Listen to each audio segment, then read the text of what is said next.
Hello friends, welcome to நிலை சமையல்.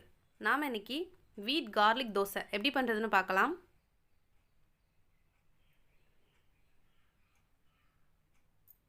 ஒரு பவுலில் 1 கப் கோதுமை மாவு சேர்த்துக்கோங்க.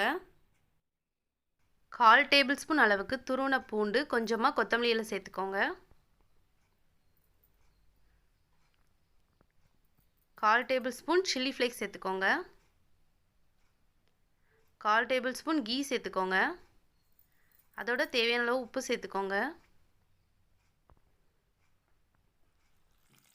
கொஞ்சம் கொஞ்சமாக தண்ணி சேர்த்து கட்டிகள் இல்லாமல் நல்லா கலந்து விட்டுருங்க.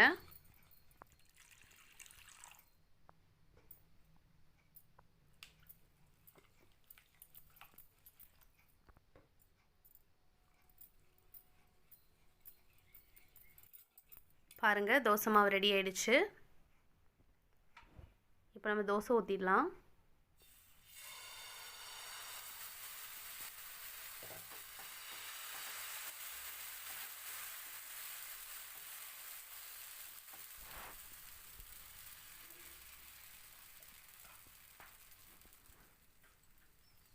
கொஞ்சமாக எண்ணெய் சேர்த்து ஒரு மூடி போட்டு 3லேருந்து 4 நிமிஷத்துக்கு குக் பண்ணிக்கோங்க.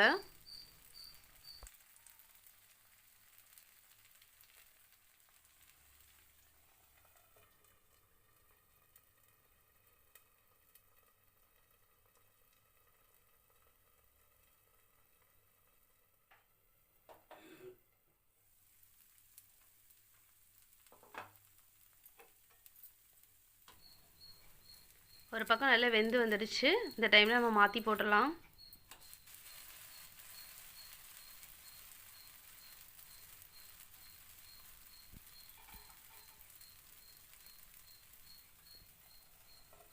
அகெயின் மூடி போட்டு ஒரு 2 நிமிஷத்துக்கு குக் பண்ணிக்கோங்க.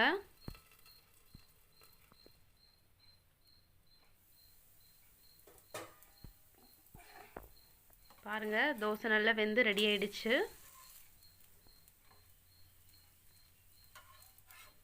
சிம்பிளான ஒரு டிஃபன் ரெசிபி.